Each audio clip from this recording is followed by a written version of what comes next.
Hello, and welcome back to episode 1 of the RTDFW Out of the Abyss campaign, run by yours truly, and played in by the lovely players of Alex, Ashe, Abby, Chase, Danny, and Cameron.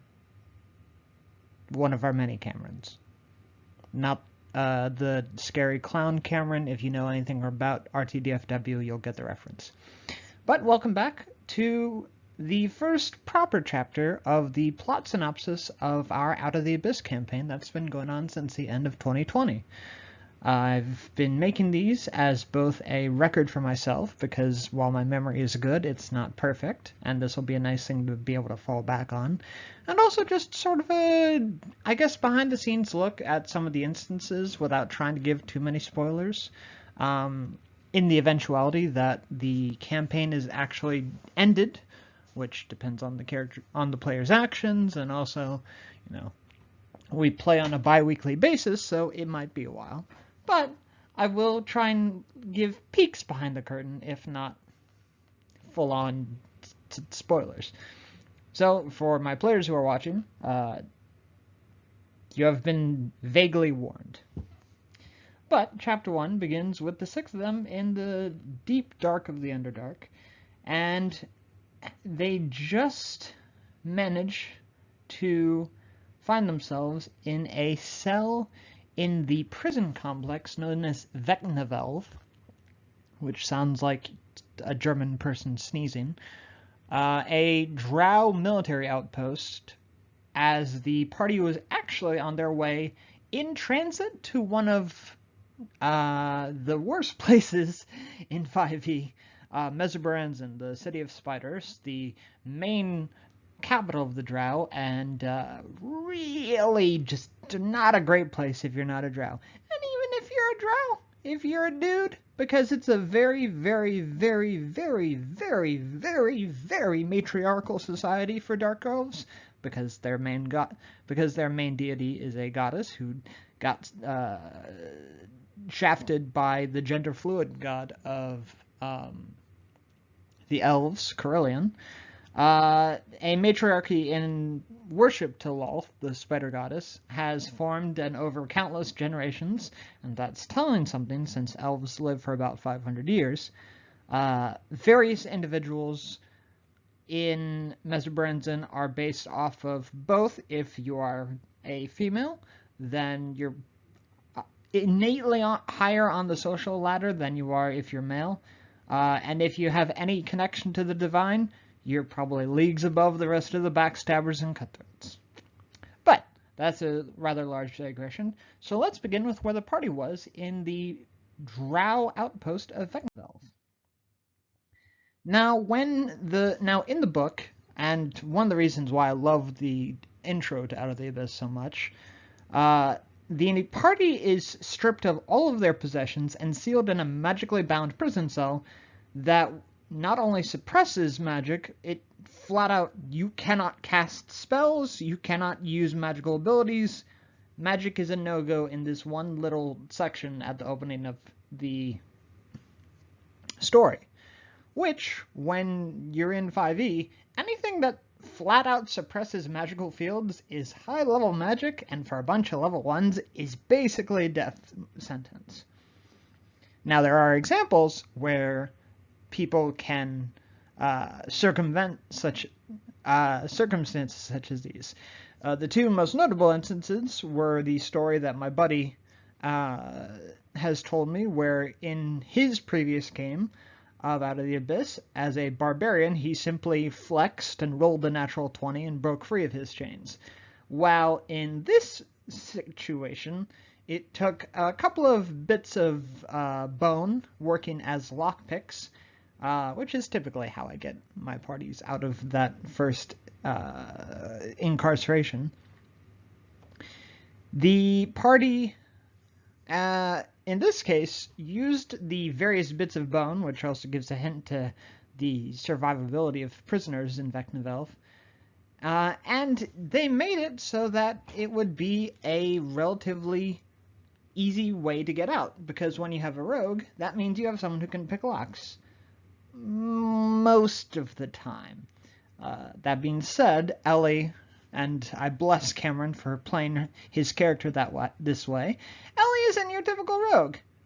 She's not the type to go stealthy and go scout out. She's the type to say 1v1 me, bro, because I think he always intended for her to be a swashbuckler. But in the holdings of the Drow, there were also 10 NPCs that the party had the capacity to be introduced to and explore their backstories with. And if you know anything about NPCs as a dungeon master, too many on screen gets to an instance of talking to yourself, such as this. Hello, mate, how are you doing today? Well, I'm quite good. Oh, really? That's so wonderful. And etc., until your brain collapses from too many voices that isn't caused by normal insanity. But in this case, the NPCs that are in the Drowish prison are a little bit better. This is the only time I'm going to mention all of their names, because, my god. But it was Ront, Darendil, Boopido, Stool, Eldith Feldrune, Shushwar the Awakened, Jimjar, Sereth Kezikurak. Again, sometimes Drowish names are rather like German sneezes. And the two twins, Topsy and Turvy. Yes, those are actually their names. Now, in that opening, it's intended that the party not escape with all 10 individuals, because at the end of the day, some of them are secretly psychopaths, such as Boopido and Darendil, if accompanying the party, try and kill them later. Some of them are just salt of the earth, very wonderful people. But there comes a time when you have to have, for lack of a better word, a culling. That is C-U-L-L-I-N-G, not C-U-L-L-E-N, the last name of the vampires from the Twilight series, as I know people who might be listening to this might have been in the craze like I was back in the day. That was a dark time. It was a very dark time. It's darker now, but that was a dark time. But there are far too many NPCs in the opening of Out of the Abyss. And in my opinion, a lot of them are unnecessary. Now, some of them are 10 out of 10 characters. And some of them only serve the function of being a guide. So typically the best bet is you set up that all 10 of them are going to escape with the party, and then shenanigans happen, and you are left with a handful that you have pick and chosen, and your players don't know that they've been railroaded.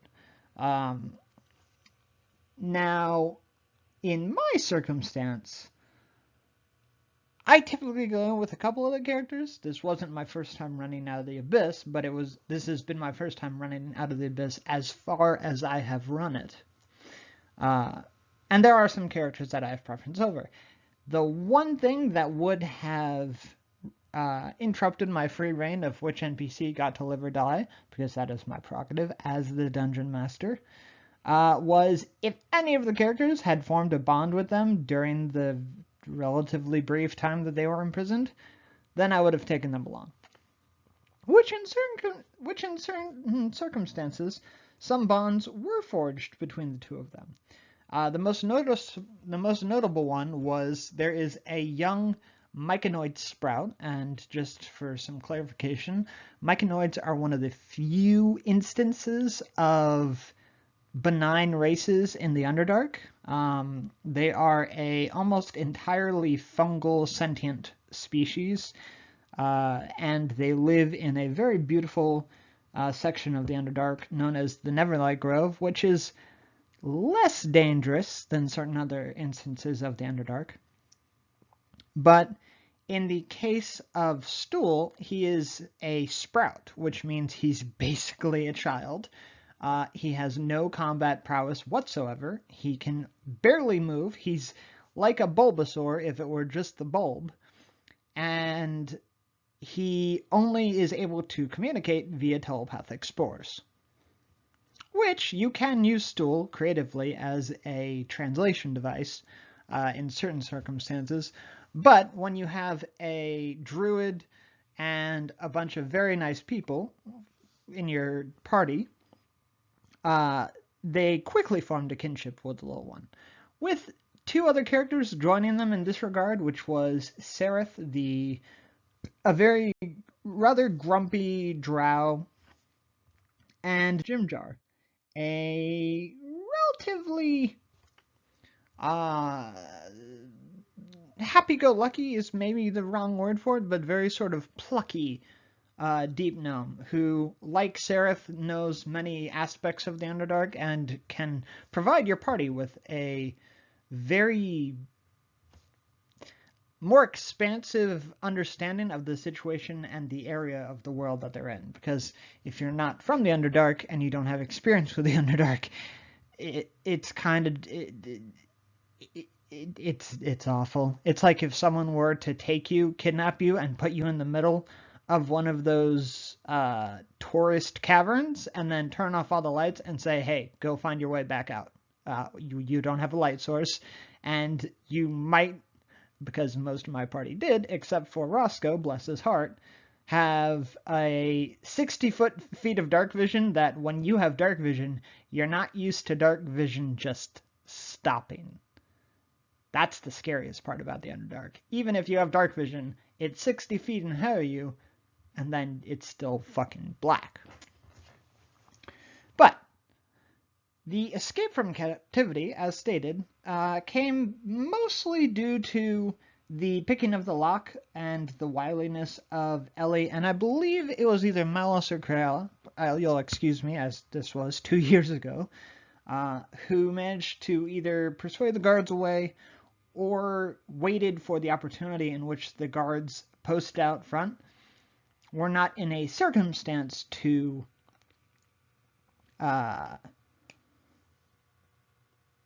impede their escape, so to speak. So, in Vecnavelv, just for a sort of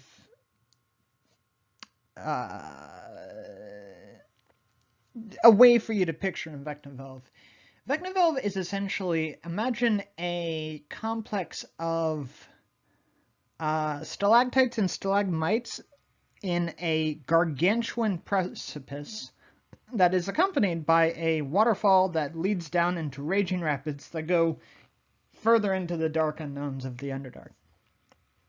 It's not a great place. But again, Mezubaranzan is worse. So, after escaping from the prison cell of Vecnavelv, the Breakfast Club decided that what they first needed to do was, as stated previously, was to go get their stuff. And that's what they decided to do. So, first, they crossed a very scary, in my opinion, because I would never go on this bridge if I wasn't a 5e character, a bridge across to a stalactite,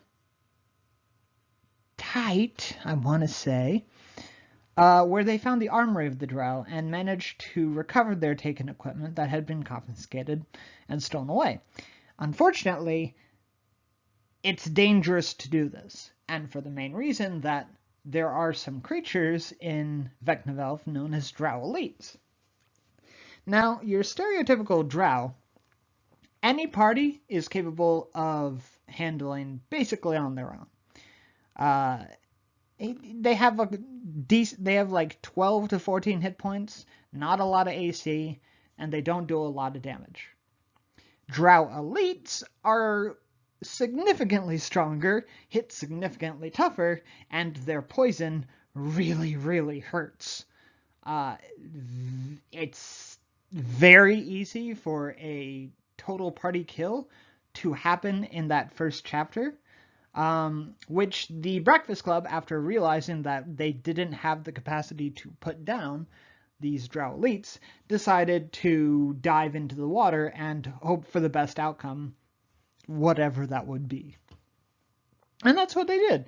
They recovered their equipment and also got a couple of pieces of armor and equipment just for themselves. It's a good place, the armory in Out of the Abyss, to stock up on supplies you might need. Although things like food and whatnot are still an issue if we didn't have both a druid with Goodberry and a Mark of Hospitality halfling who both had the capacity to make food, and that was quickly just thrown out the window in terms of stakes. Which, that being said, the mention of steaks came up one sort 5 times during the various food sections of the campaign's early days, because when you're eating only good berry and millet, you kind of start to want other food. And also, it just is a good way for me to mess with my players on a Friday evening when I mentioned very delicious foods in vivid details, because I'm kind of a psychopath that way. But after the survival of the escape from the Drowish outpost, as stated, way too many NPCs, but the Myconide Sprout Stool was safe in the arms of Brack, the Druid. The very gaunt and grumpy guide, Sereth, and the fast-talking yet very soft-speaking Deep Gnome, Jimjar. Jimjar promised that he knew a way out for the party to get back to the surface. He said, if you can make it to my home city of Blingdenstone, yes, that is the name of the Deep Gnome city. Blingdenstone has access to a route that is outside, back to the surface world of Favorun and back to the homes and lives of the party members. Now, to get to Blingdenstone was a bit of a trip. It's a very, very long distance, several weeks worth of travel, and you also have to get across the horrifying area of land known as the Dark Lake. Which, if you have any idea what the Dark Lake is, imagine a body of water roughly the size of the Dead Sea, but instead of full of salt, it's full of eldritch nightmares. It's not great. But Sereth knew the way because he was a member of a Drow expedition party, and he knew his way around the Underdark, and he had been at Vecnavelv as well. And also, because Stool was such a little one, he requested that they send him back to the Neverlight Grove, which Sereth knew the way to, and also, you can make it to Blingdenstone from the Neverlight Grove. So, a lot of dominoes happening to fall into the party's way, one after another, which made it very, very... not easy, because nothing's easy in the Underdark, but a convenient path for them to follow, and also a good sort of quest marker. Now, those opening couple of days of travel, because it's still a decent amount of time towards the first major landmark at the Dark Lake, that was a very significant period of kind of hybrid improvisation of the various events that can happen in the Underdark. Now, one of the books for Dungeons & Dragons 5e, a book that came out several years ago, known as Xanathar's Guide to Everything, I believe is the full title, but everyone just colloquially calls it Xanathar's, has a very comprehensive set of tables that give possible encounters per character level, and the Underdark is no exception. And that table was always very useful when trying to determine which things to throw my players into combat with. And also, from personal experience, I really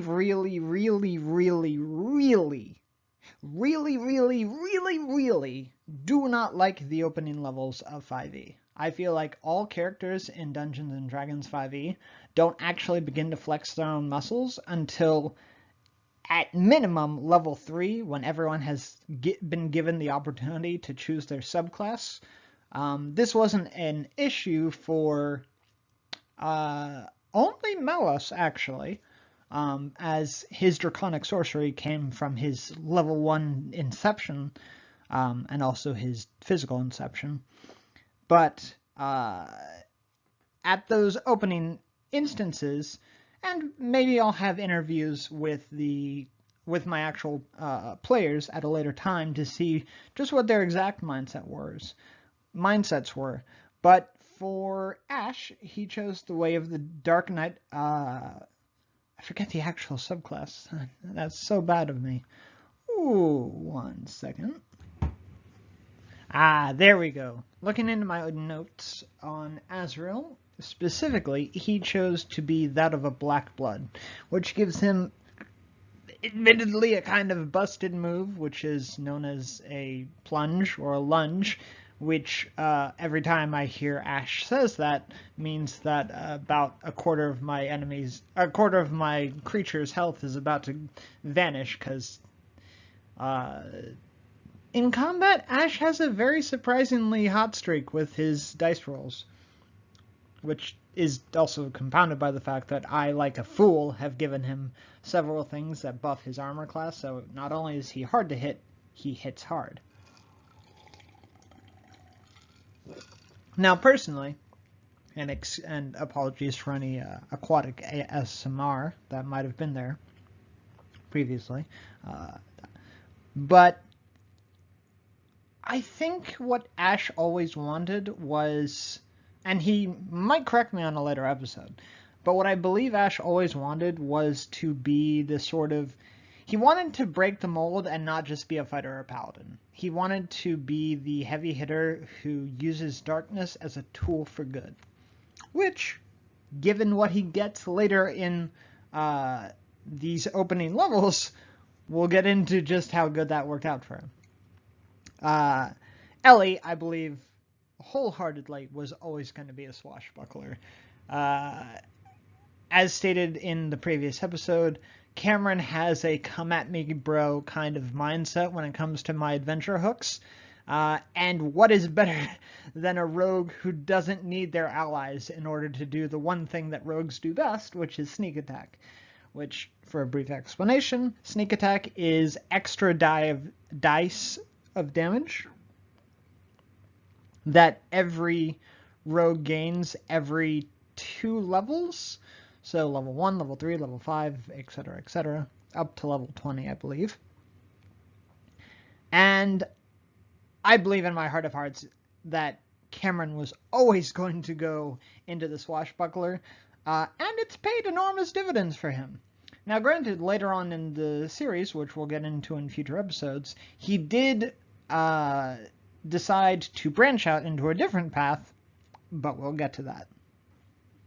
He is, of this moment, as we do have a session coming up this Friday, as today is the 26th of October, and my party is getting close to level 13. It's possible one of them will multi-class, but until they actually do, he is the only one who is currently multi-classed into another class in 5e. Criella and Roscoe were interesting because I feel like for Abby and Chase, they both had very different mindsets of what they wanted their characters to be. Now, as previously stated, Roscoe, for Chase, was a character who had already been out adventuring. So the way that I always had it in my head was he was an Eloquence bard and had always been an Eloquence bard, and he was just shaking off the dust after his years of non-adventuring. Criella, in the meanwhile, took the Lore Bard, possibly for mechanical reasons, because Lore Bard is by far one of the most flexible of the Bard subclasses in 5e.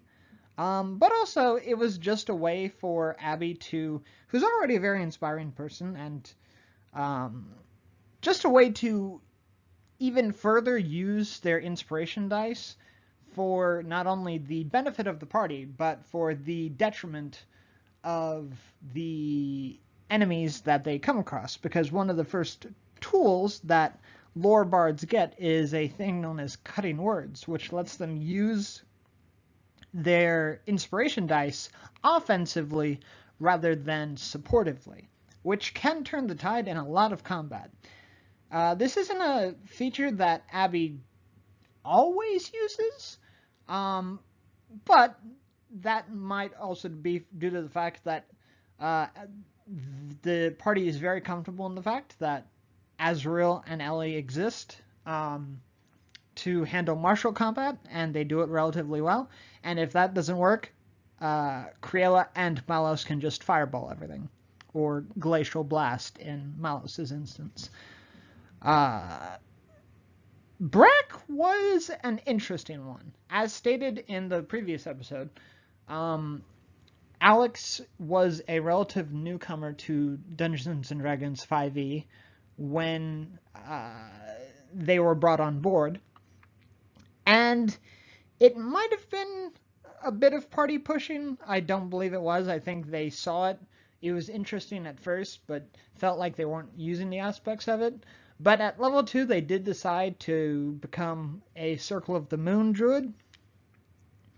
But at the same time, they found issue with the amount of shapeshifting that comes with being a Moon Druid, and also the fact that when you are shapeshifted until much, much, much, much, much further on, you can't really use the spells of the full caster class of a Druid while shapeshifted.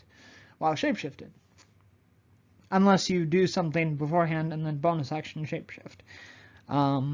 So they did eventually change their circle. But that was just Alex figuring out what exactly they wanted to do and just trying to go from there. Alex always got a lot of support from the rest of the party with the decisions made. And personally, Brack's character arc has been one of the most interesting thus far. But I'll say it again because it's old hat at this point, but we'll get to that in future episodes. Which leads us to the last of the team, which was not the mechanical growth that they all experienced through their various methods of learning how their characters' mechanics would work, but the dynamics that the party managed to introduce.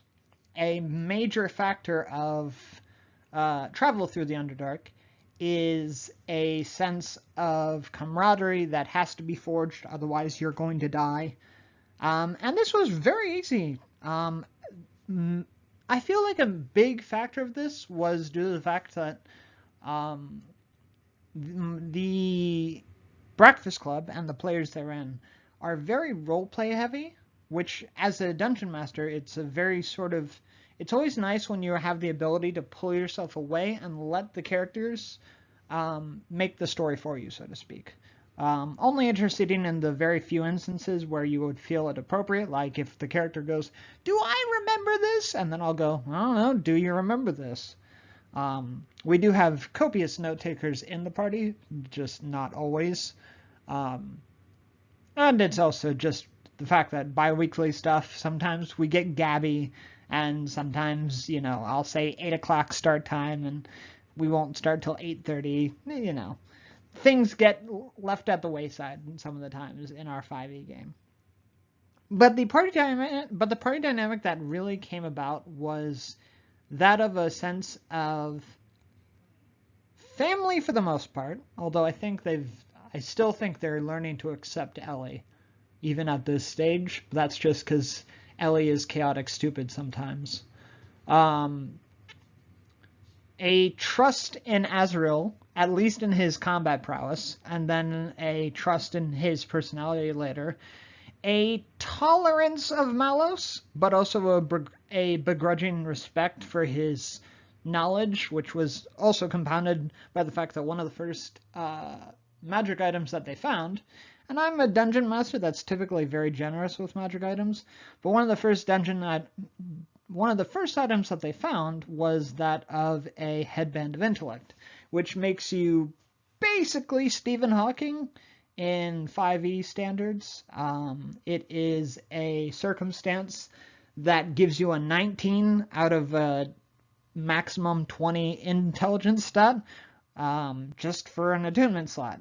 It's one of 3 items that does that, and it's the only mental stat that does it, and it's very beneficial if no one's playing a smart character, because in 5e, if you're not dumping charisma, you're dumping intelligence, and unfortunately, there are multiple casters for charisma and only one caster for intelligence, which is, if you're a wizard, you have a high intelligence. If you're not, it's probably getting dumped.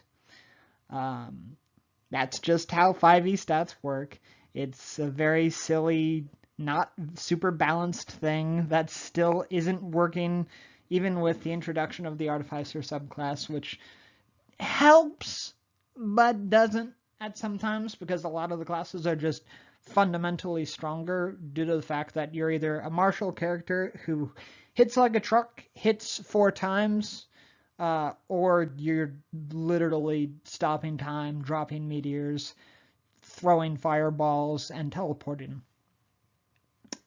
Dungeons & Dragons 5th edition is a game that suffers tremendously from power creep, and Wizards of the Coast still hasn't figured that out, and I doubt that even with the new D&D 1 content that's coming out in future years, I don't know, I still don't think it's going to work incredibly. I think it's a little too watered down from what was already a kind of watered down 5e from all the stories that I've heard of people who played previous editions.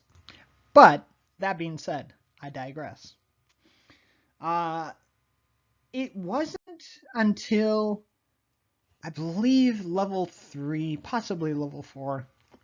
And as stated, I hate the level system in 5e, but I typically pull my punches for a lot of my players until they reach 5th level. But I believe it was 4th level where they met a very, very kind individual known as Sassafras, a tabaxi merchant who worked with the interplanar merchant Zoldan Silurian. Zoldan Silurian was one of the first, if not the first, characters that I fully created for 5th edition. And though he started, oddly enough, as a player character, Dragonborn Eldritch Knight, I believe he was a green Dragonborn as well, it wasn't until my last full campaign, which was my Ravnica setting, where I retranslated that into that of a dwarvish forge domain cleric who treats the creation of things via ambivalence. He will make a shield for a paladin. He will make a sword for Lord Strahd of Barovia. He has a strict, not my business policy unless you're messing with my business policy. And that statement of neutrality translates via all of his workers, especially in these later years, as this is Zoldan after he has reached far above level 20 and is basically a demigod at this point. But I'm digressing from who the actual character was, Sassafras. Sassafras is, in functionality, a very high level monk of the Way of the Shadow. He also has been magically enhanced, just due to magical contracts with Zoldan, to have the confidence to sell to the individuals of the Underdark with little to no fear. He almost always would introduce himself, not directly, but the party would know that he was on his way just because he had a telltale song of row, row, row your boat gently down the stream. Merrily, merrily, merrily, merrily, life is but a dream. Which always, the sense of joy that I always got from my players when they would hear that tone would always make me smile, because I really, really, really like creating magic items and then giving them to my party to see how they work in translation. Now, this has backfired on me several times, especially via Zolden. Some of the most strong, absurd items that I've created have basically broken 5th edition in its entirety. So whenever they met Sassafras in the Underdark, it wasn't the full wares of the interplanar shop. It was much more that of a few items. Just a few. But it also gives credence to the fact that I like giving treasure out. I like giving to my players. And when you have the amount of gold that they sometimes have, you want to spend that. Which means that every instance where they met Sassafras made it that much more fun to them, because they were like, ooh, I get to spend this money that I earned killing a beholder, or plundering an evil tomb, or plundering a tomb, or plundering, the various circumstances which 5e characters gain wealth, which is not dissimilar to the Legend of Zelda mindset of, I'm going to go into your house, take your shit, and you can't do anything because I'm the hero of time, so go away. I digress. My party isn't necessarily a bunch of thieves. I don't think they would stop them if they felt like the guy they were talking to was a dick, but very few characters I've openly introduced as assholes, so it's fine. But Sassafras is a good way to have a merchant-player relationship that also makes it so that they have something to look forward to when they find a bunch of gold. Because 5e in itself, unless you're trying to buy a ship or buy a castle, doesn't have a whole lot to do when you're suddenly given the accumulated hoard of whatever young to adult dragon you just happen to kill. Because, again, power creep, 5e. But one of the biggest events that happened in those early levels was that of a ruin. It was the ruins of an ancient Netherese empress, and this was a day or so from their first destination, which is the Koatoa city of Sloopbaldoop, and yes, that location is as ridiculous as it sounds, because the Koatoa are a bunch of underground insane fish people who, scarily enough, have the ability to create whatever they want out of sheer belief.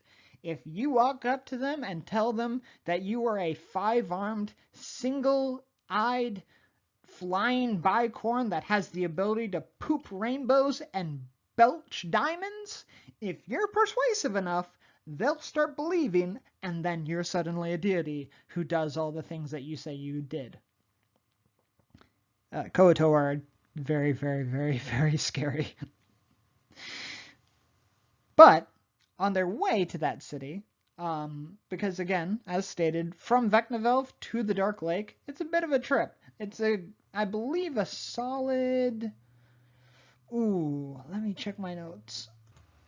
Yes, there we are. From Vecnavelv to the Koatoa city, it's an 8-day on foot, because there are no roads, and you don't have mounts, and you have to find your own way. It's an 8-day travel, which in 5e standards is also at least 2 encounter rolls per day for every 4 hours. So when you're playing on a bi-weekly basis, it took several sessions to get over to the Koatoa city. And just for reference, their goal of Blingdenstone, the deep gnome city, was a 30-day travel from Vecnavelv.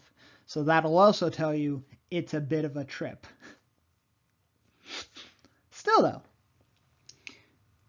on their way to the actual location, they managed to find a ruin of an ancient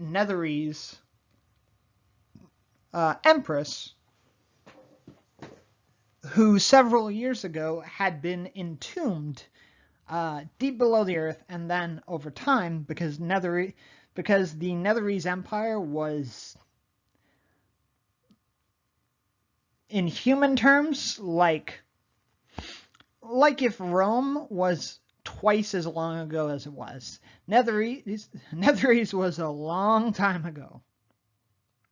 And the ruins was an especially dangerous place because it was filled with various traps. It had a couple of traps of my own design, and most scarily enough, it had a field of a very sort of strange-like miasma known as Phasris, which is pure, concentrated, chaotic mana that can manifest, if a spellcaster is inside of it, a Wild Magic Surge. And Wild Magic Surge is the 3 words that is the most fun for any Dungeon Master and possible players, because it can lead to circumstances such as you summon a unicorn, or you gain the ability to teleport, or you grow a beard of feathers, or you turn into a potted plant and gain vulnerability to all damage. There's a bunch that Wild Magic Surges can do, and it is a significant danger when even the lowest level spells have the ability to cause a Wild Magic Surge in the first place. So the ruins by themselves were very dangerous. The reason the party went into such a dangerous ruin was because they started to hear a telepathic cry for help that was permeating throughout the Underdark in a significant distance. And after a couple of insight checks from the party, they managed to, from their own deductions, glean that the pleas for help were in fact genuine, but they didn't know where it was.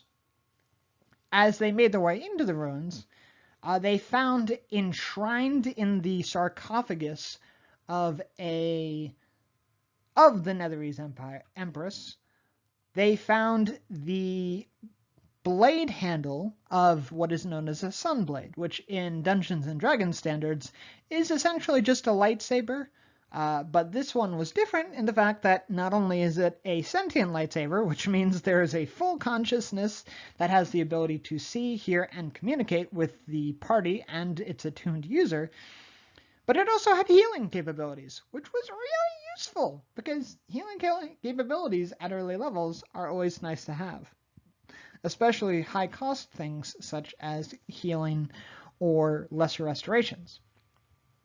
But the reason the ruins was such a dangerous instance was because the first of the party deaths happened in the ruins.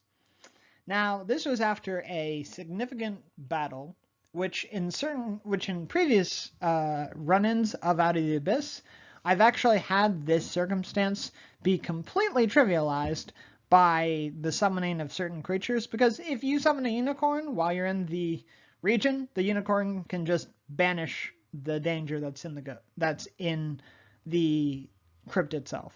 It's kind of silly. But the death of Ellie, the Swashbuckler rogue, came after several hits of the wraith of the Empress herself. Now, the thing about the wraiths are very hard-hitting undead spirits in any level. In fact, one of the most dangerous things that you can do for any wraiths is give them more than one hit per round. But the reason that wraiths are as dangerous as they are is because they have a bevy of resistances against a lot of very common damages, which meant at the party's level, they didn't have a whole lot of viable options for inflicting solid damage upon this thing. And not only that, they have a caveat in their damage which reduces the maximum hit points of whatever creature they attack. And in 5e, if your maximum hit points goes down to 0, you're dead. Now, typically in 5e, and this is mainly just for players, unless you need a character, in 5e, when you're down to 0, you die.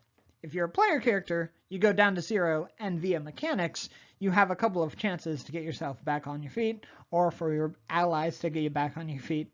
And because it only takes a single point of healing, it's very actually difficult, unless you're specifically focusing someone down, to knock a player both unconscious and then kill them.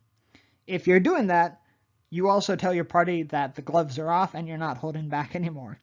Which, I was trying to still have the gloves on because my characters were only about level 4 at this instance.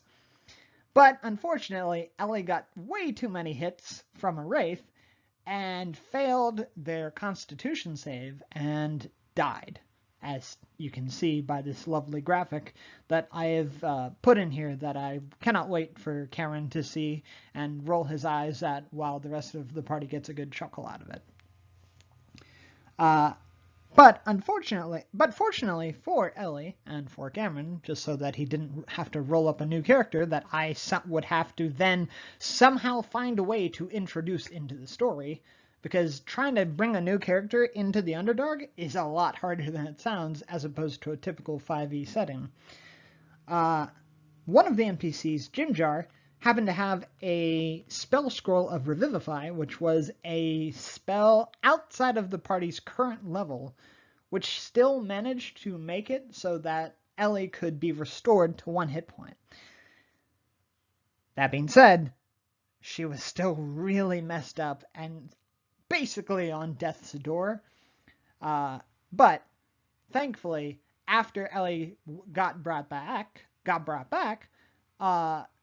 the Wraith was summarily taken care of, and the tomb was free for the party to loot to their heart's content, while also taking several bits of rest just to make sure that they could get Ellie back in fighting shape, and themselves, because they had taken a decent, if not significant, amount of damage during that fight. But after the passing and subsequent resurrection of Ellie from this mortal coil, they finally managed to get to about a day's travel from the city of the Koatoa, which I will not pronounce again because I don't want to. They found themselves encountering a man who was immensely exhausted and on death's door when they found him. He called himself Artorius, and he explained that the Koatoa had been sacrificing living beings to the water of the Dark Lake and begged them to save someone who he only referred to as her.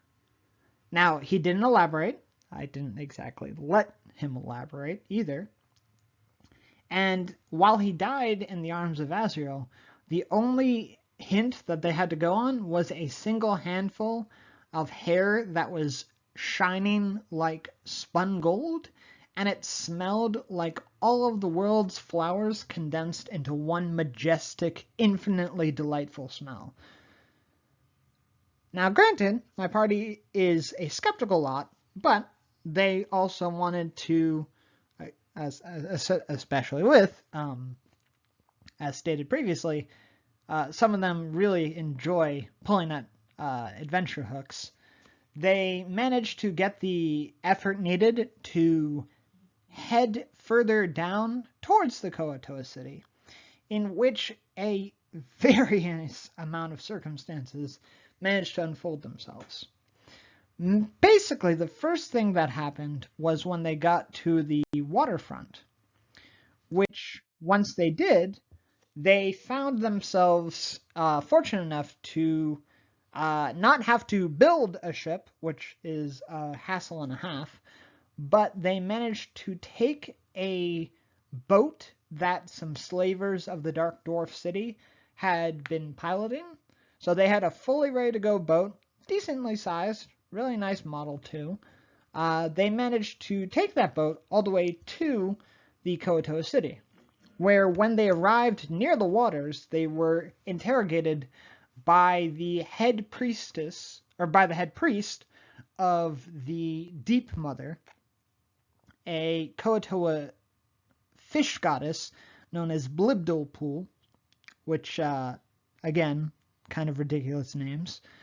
But they mentioned that a certain series of circumstances involving the daughter of the head priest had managed to create circumstances where there was a power dynamic that the head priest couldn't allow. So, very mafia style, he requested that the party pretend to be lured into the shrine of his daughter before he and his followers would kill her and her followers. Don't worry about filicide. When you're in the Underdark, it happens more than you'd think. The party was, shall we say, okay with the idea, but very, very begrudgingly. It was more than an instance of, you're going to do this, or we're going to take you to them for real, and we don't care what's going to happen.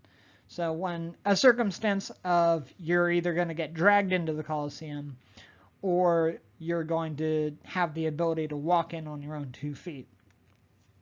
And, not with your arms tied and not being dragged in. The party tentatively accepted, and after a series of circumstances that involved the creation of they met a various amount of people, various NPCs that I introduced to them, some of which we'll get into later. But when they finally got to the ritual site,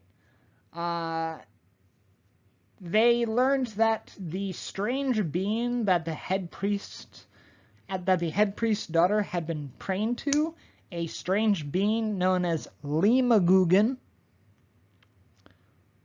Once again, that's Limagoogan. If anyone has seen Stranger Things, you might know what's coming. And their prayers had been getting answered for every bit of blood and ichor that they had been throwing into the Dark Lake. A battle ensued, which actually, by the laws of the books, only is supposed to last about 3 rounds, tops. There is no way to stop the death of the priestess of Limagoogan. But when they saw the ritual site, they saw the beautiful woman who, tattered and beat up and bloodied, just a whole bunch of signs that she had been routinely tortured and prodded and poked. A beautiful human with a bit of elf in her, known as Griselia, and though they saved the victim's life, they saved the would-be victim's life, as Griselia was not a victim, the head priestess of Limagoogan met her own bloody end. And when she hit the waters of the Dark Lake, they began to burble and roil, and out of the water came Demogorgon, the Prince of Demons, and in canon, the top of the food chain in terms of demon lords currently at the dynamics of the Abyss, a power structure that we'll get into in future episodes. Demogorgon, in comparison to the party at that time, is like if General Zod or Doomsday decided to show up and the only people who could fight them at the time were Robin and Kite Man and various other sort of not very powerful heroes. So the party skedaddled with Griselia in hand and Sereth and Jim Jarmanstool, and they managed to sail away from the devastation that was the Koatoa city while Demogorgon razed it to the ground. But as the party sailed away with their lives, and as Mallos, who again is the intellectual head of the party, very horrifically deduced that if Demogorgon was in the Underdark, And based off of the message that Saria Darialis had given them previously, if you'll recall, Saria Darialis was the mysterious factor that led to the party being united in the first place. It was a possibility that Demogorgon wasn't the only demon lord in the Underdark, and that's a scary thought. But they had a new ally in the form of Griselia, who was mysteriously beautiful and had a strange plethora of abilities, and they realized that this was a lot deeper than they realized, and they might be in for quite a few more trials and tribulations. But their journeys across the Dark Lake towards the city of Graxlin, the deep dwarf city where they aimed to take some time to reconvene, try and figure out what to do, and also as a stopping point on their way to the Neverlight Grove and subsequently Blingdenstone, they would find quite a few trials and tribulations on their way to Graxlin. Things ranging from several aquatic creatures attacking them, several revelations and interactions with the party, and another of the party slipping from this mortal coil. But that is all things for next time. Thank you very much for anyone who has been listening thus far. I hope you enjoyed it. And remember, don't be afraid of the dark.